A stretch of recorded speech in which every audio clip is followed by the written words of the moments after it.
What's going on, everybody, and welcome to the Other Side of the Firewall podcast, where we talk about the latest and greatest of cybersecurity news, as well as we highlight those movers and shakers and glass ceiling breakers, those people of color who made it to the other side of the proverbial firewall. My name is Ryan Williams, and as always, I'm joined by Shannon Tynes.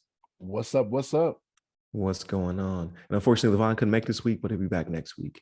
Definitely continue to tune in Monday through Friday. So Monday, Tuesday are topics. Wednesdays our discussion. And then Fridays, we do our weekly rundown where we talk about everything aside from cyber. So movies, books, TV shows, games, all that good stuff.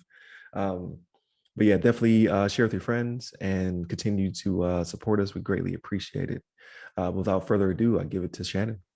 All right, everybody. So this one is actually it's a press release from the National Security Agency, the NSA, and the Central Security Service, the CSS. And what this is announcing the Commercial National Security Algorithm Suite 2.0, right? So what this really does is NSA releasing a future quantum resistant algorithm requirement for national security systems. So we've talked about quantum security on here before, and like quantum computers and how powerful they are, and kind of them being the future. And the way that things are going. But so believe it or not, I didn't know before I read this that there is actually a commercial national security algorithm suite 1.0, where there's like an advisory that says, hey, these are the requirements you'll need for quantum computing in the future when it becomes more prevalent, I should say, right? I didn't know that was a thing. So apparently this release says, hey, this is what it is for 2.0, right? So crypto-analytically relevant quantum computers would have the potential to break public key systems, right? So your asymmetric cryptography, right? Your private key, public key, which is one of the more secure ways we go about doing PKI today, right? So what they're talking about is, hey, like, we got to find ways to protect these types of things going forward, right? Especially when it comes to, government systems, right?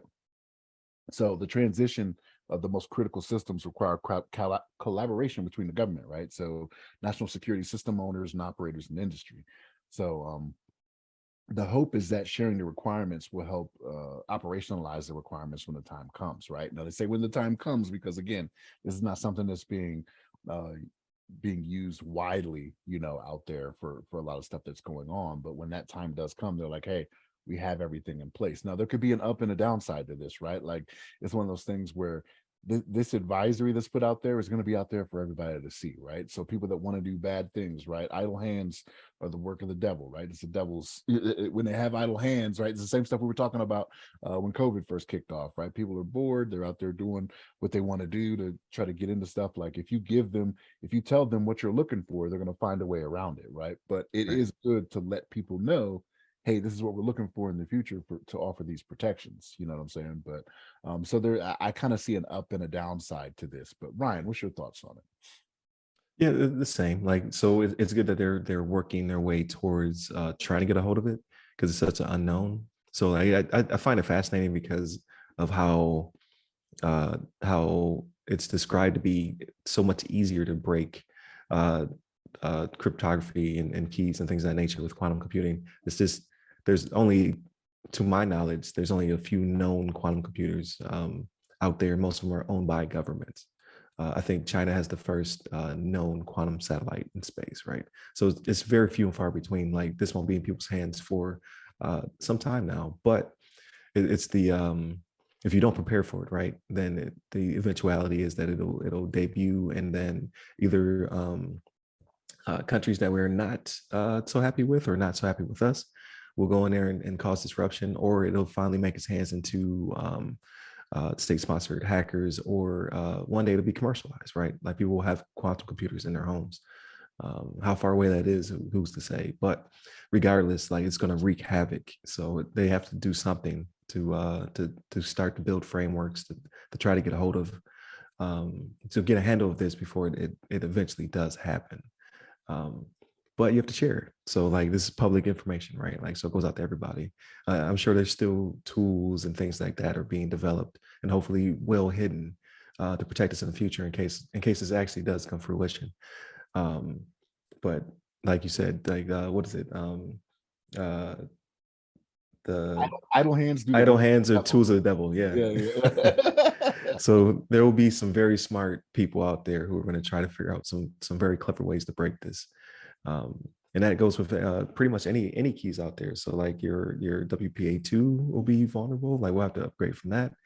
Um, all the RSA the keys and all things of that nature. All of your two-factor authentication will be in question in the future.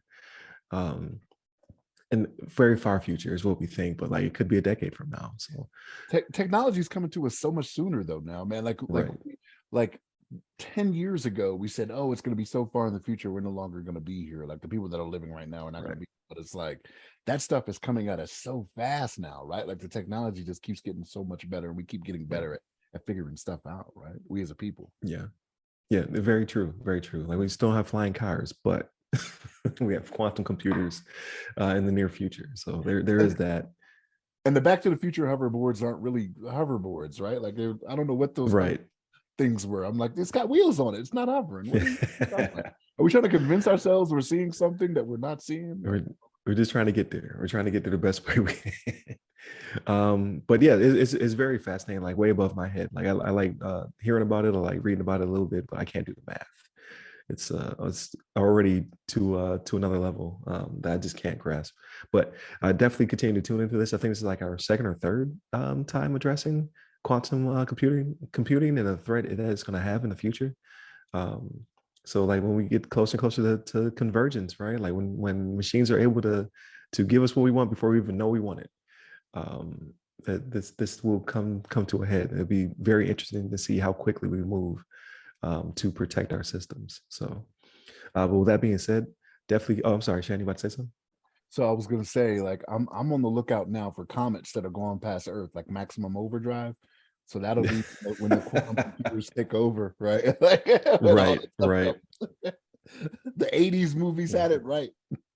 Yeah, man, what else was on that list? It was Attack and the Killer Tomatoes. I hope they don't have it right. Yeah. Killer Clowns from Outer Space. Killer Clowns, yeah. Critters 2. There's a list of atrocities. That's what it was. But yes, please continue to tune in. And thank you for listening. Hit up all of our social medias. They all go by our name. You can hit me up personally. I'm at RyRy Security Guy. That's RYRY Security Guy. I'm on Clubhouse, Twitter, and LinkedIn. And then you hit up Levon. He is on Twitter at Levon Maynard.